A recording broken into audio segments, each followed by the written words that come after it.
ጤናስጥልኝ ክብራን ተመልካቾቻችን ከኢሳት ነጻ የዝ ሚዲያ ኢሳት ዲጂታል ዜናችን ተጀምሯል ከዜናዎቹ ጋር ትግስት ተስፋዬ ነኝ አብራችሁ ነው ቀዳሚ ወዳደረግነው መረጃ አልፋለሁ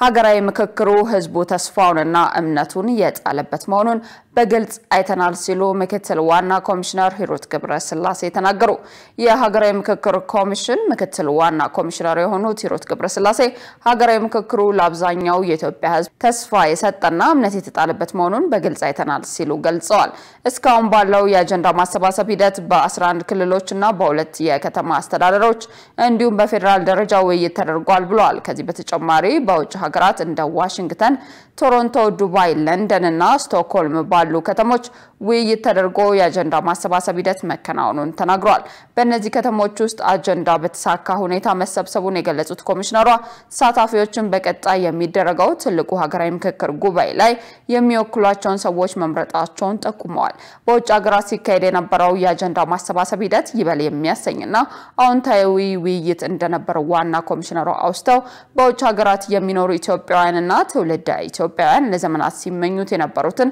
የንድል በማግኘታቸው መደሰታቸውን ገልጸዋል የሚኒስትሮች ምክር ቤት በተለያዩ ጉዳዮች ላይ ተወያይቶ ውሳኔ አሳለፈ የሚኒስትሮች ምክር ቤት በዛሬው ዕለት ባካሄደው 49ኛ መደበኛ ስብሰባ በተለያዩ ጉዳዮች ላይ ተወያይቶ ውሳኔ አሳልፏል በዚህም በኢትዮጵያ የኒውክሌር ኃይል ኮሚሽን ማቋቋሚያ ደንብ ላይ መወያየቱን ይፋ አድርጓል ኮሚሽኑ ሀገራችን የኒውክሌር ቴክኖሎጂ ለሰላማዊ መንገድ ከዓለም አቀፍ ማዕቀፎች ጋር በተጣጣመ መልኩ የመምራት ኃላፊነት ተሰጥቶታል ይህንንም በኤሌክትሪክ ኃይል ተደራሽነት በኢንዱስትሪ ልማት በምግብ ዋስትና በጤና አገልግሎት በሳይንስና ምርምር ዘርፎች ለመጠቀም የሚደረገውን ጥረት ኮሚሽኑ የመምራትና የማስተባበር ኃላፊነት እንዲኖረው የሚያስችል ደንብ ነው ምክር ቤቱ በመቀጠልም የኢትዮጵያ ውሃ ቴክኖሎጂ ኢንስቲትዩት ለሚሰጣቸው አገልግሎቶች የሚከፈል የአገልግሎት ክፍያ ለመወሰን በወጣ ደንብ ተወያይቷል በተጨማሪ ምክር ቤቱ የኢትዮጵያ የአደጋ ስጋት ምላሽ ፈንድ ጽፈት ቤት ለማቋቋምና የሚሰበሰበውን የፈንድ ገቢ መጠን ለመወሰን በወጣ ደንብ ላይ ተወያይቶ በሙሉ ድምጽ አጽድቋል ተብሏል የሚኒስትሮች ምክር ቤት በእነዚህ ሶስት ጉዳዮች ላይ በወጡ ደንቦች ላይ በሰፊ ከተወያየ በኋላ ደንቦቹ በነጋሪት ጋዜጣ ታትመው ከወጡበት ቀን ጀምሮ ተግባራዊ እንዲደረጉ በሙሉ ድምጽ ወስኗል ህዋት ሊያበቃለት ወደ ዋዜማው ተቃርቧል ሲሉ የትግራይ ክልል የፖለቲካ ፓርቲዎች ገለጹ ፓርቲዎቹ የትግራይን ክልል ሰላም ለማስመለስ በጋራ በመሆንና ከቀድሞ የህዋት አመራሮች ጋር በመደራጀት እየሰሩ እንደሆነ ገልጸዋል መሳይ ገዛኸኝ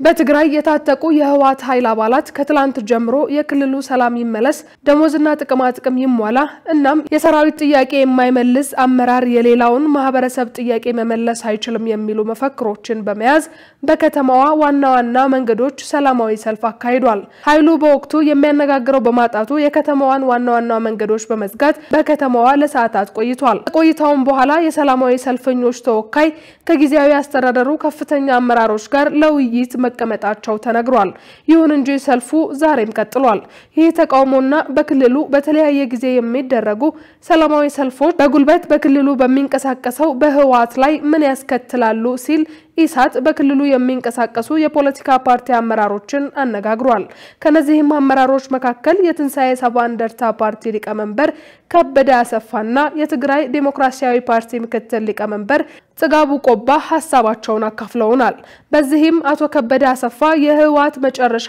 እየተቃረበ ነው ይላሉ አቀሌ ውስጥ ትናንትና ይሄ አርሚ 22 የሚባለው በተመሳሳይ ቁጣውን ገልጿል እስከ ፕሬዝዳንት ፍሬድረስ ውስጥ ገብቶ ችግሮች እስከ መፍጠር የደረሰበት ሁኔታ አለ ዛሬ ደግሞ አርሚ 92 የሚባል አጽዩን በርታ አካባቢ ላይ መንገድ ዘግቶ ዛሬም ቁጣውን እየገለጸ ነው ያለው እንደዛ ያለ ይሄ ሰራዊት ውስጥ የተጀመረው አመት ወደ ሁሉም አርሚዎች እየተዛመተ መምጣቱ ማይቀር ነው ይሄ ህዋት የመጨረሻ ዋዜማ ላይ መኖራችንን ያሳያል ማለት ነው ስሙ ባናነሳው ህዋት ያው ከዙ ተገንጥለዋል ቆይተዋል ህግ ምርጫው ቦርድ ህግም ያው ተፈቀዋል የለም ህዋት የሚባል ነገር የለም አሁን ህዝብ ግን የህዋት ጠራርጎ የህዋት አስተሳሰብ ጠራርጎ ለማውጣት ትክክለኛ ኢሊት ያስፈልገዋል። መፈንቅለ መንግስቱ አንዱ ለጊዜያዊ አስተዳደር ነው ብሎ ጊዜያዊ አስተዳደር ደግሞ ከህወሓት ብዙ ልዩነት የለውም። ፓርቲዎቹ የክልሉ ሰላምን ለመመለስ በግልና በመሰባጠር የቀድሞ ፖለቲከኞችና ታዋቂ ሰዎችን በማደራጀት እየሰራን ነው ብለዋል። ያው እኛ የሰላማዊ ተጋዮች ነን። በሰላማዊ መንገድ ስለምንታገል እኛ የምናደርገው ያው ህዝቡን ማንቃት ነው። አሁን በቅርብ ጊዜ የኛ ስራ አስፈጻሚዎች በደቡብ ትግራይና በማዕከላዊ ትግራይ በደቡብ ዞንና በማዕከላዊ ዞን በጣም ተንቀሳቅሰዋል። ስራ አስፈጻሚ ማለት የህዝብ ማንቃት ወጣቶቹ ከህወሓት ነፃ እንዲወጡ ራሱ በሰላማዊ መንገድ እንዲታገል ብዙ እንቅስቃሴ እያደረግ ነው። እንግዲህ እኛም ሌሎችም ለምሳሌ አሁን የትግራይ ለውጥ ፍላጊ ኃይሎች እንቅስቃሴ የሚል የአራት ፓርቲዎች እና ታዋቂ ሰዎች ያሉበት አደረጃጀት ተፈጥሯል። ያደረጃጀት ውስጥ እኛም እንደ ትንሳኤ ሰው አደርታለንበት ባይቶና አረና ስምረት እንደዚህም በግለሰብ ደረጃ እና ጀነራል ጻድቃን ጀነራል አበበ እና ጆፔ ማለት ነው እንዲሁም አቶ አሰፋ ብርሃን በመስራችነት ያቋቋሙት አንድ የለውጥ ፈላጊ እንቅስቃሴ የትግራይ ለውጥ ፈላጊ ኃይሎች እንቅስቃሴ የሚል አደረጃጀት ፈጥሮ ወደ ተግባር ተገብቷል። ለትግራይ ሰላም ማህበረሰቡና ሌሎች የድርሻቸውን እንዲወጡ ተጠይቋል። ክቡራን ተመልካቾቻችን ኢሳት ዲጂታል እንደቀጠለ ነው። በቀጣይነት የውጭ ዘገባዎችን ወደ እናንተ እናደርሳለን።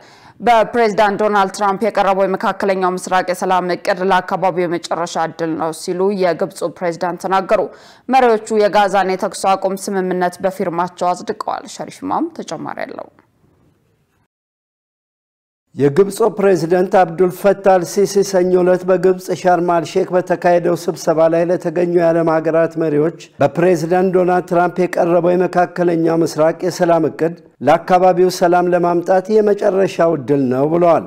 አክለውም ፍልስጤማውያን አንድ ሀገር ሁለት መንግስት በመስረት መብት አላቸው ብለዋል። በግብጽ ሻርም አልሼክ በቀይ ባህር መዝናኛ ሪዞርት የተካሄደው ስብሰባ ዓላማው በጋዛ የተደረሰውን የተኩስ አቁም ስምምነት ለመደገፍ ነው። ስምምነቱ በእስራኤልና በሐማስ መካከል ያለውን ጦርነት ያስቆማል። ከዚያ በኋላም የፈረሰችውና የወደመችውን የፍልስጤም ግዛት በረጅም ጊዜ መልሶ መገንባትና ለማቋቋም ያለመ ነው።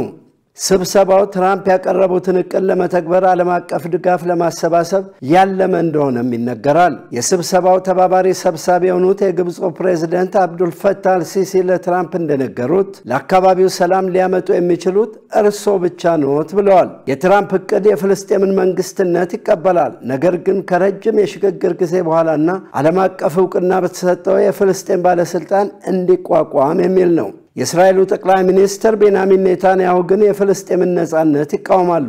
ትራምፕም ቢሆን በስብሰባው ላይ አንድ ሀገር ሁለት መንግስት የሚለውን መፍትሄ አላነሱም።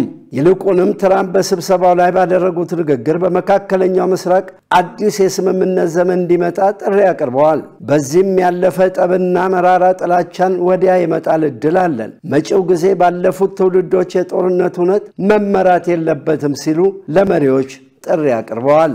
ይህ በእንዲህ እንዳለ የአሜሪካው ፕሬዝዳንት ዶናልድ ትራምፕ ከግብጽ ከኳታርና ከቱርክ አደራዳሪዎች ጋር በመሆን የጋዛን የተኩስ አቁም ስምምነት ሰነድ ፈርመዋል። በዚህ በግብጽ ሻርም አልሼክ በተካሄደው የሰላም ኮንፈረንስ ላይ ከ30 በላይ ዓለም ሀገራት መሪዎች ተካፍለዋል። በሌላ በኩል አሁን የተደረሰውን የጋዛ ስምምነት አስመልክቶ የፖለቲካ ተንታኞች በሰጡት አስተያየት የዶናልድ ትራምፕ የሰላም እቅድ በመካከለኛው ምስራቅ ሰላም ያረጋግጣል ብሎ ለመናገር ጊዜው ገና ነው እያሉ ነው። አሁን እየተደረገ ያለው ነገር ሂደቱን ለማስቀጠል ጥሩና ጠቃሚ ነው። ይሁን እንጂ በዝርዝር መነሳት ያለባቸውና ንግግር ሊደረግባቸው የሚገቡ ነጥቦች አሉ። ሐማስም ሆነ እስራኤል በሰላሙ ስምምነት ላይ አልተካፈሉም። ሐማስ ትጥቁን ይፈታል በሚለው ላይ አሁንም ከስምምነት አልተደረሰም። ይህ ብቻ አይደለም። ኔታንያሁም ቢሆን ከዌስት ባንክ ሰፊ ቦታ በኃይል ለመያዝ እቅድ አላቸው። ኔታንያሁን የሚያሳስባቸው የዌስት ባንክ ጉዳይ ነው። ኔታንያሁ ሲታዩ ሰላም ፈላጊ ይመስላሉ። እውነታው እና ፍላጎታቸው ግን ለዓመታት በዌስት ባንክ ያደርጉት የነበረውን አጠናክሮ መቀጠል ነው ብለዋል። ዜናውን ስናዘጋጅ አሶሺየትድ ፕሬስ እና DWን በመረጃ ምንጭነት ተጠቅመናል።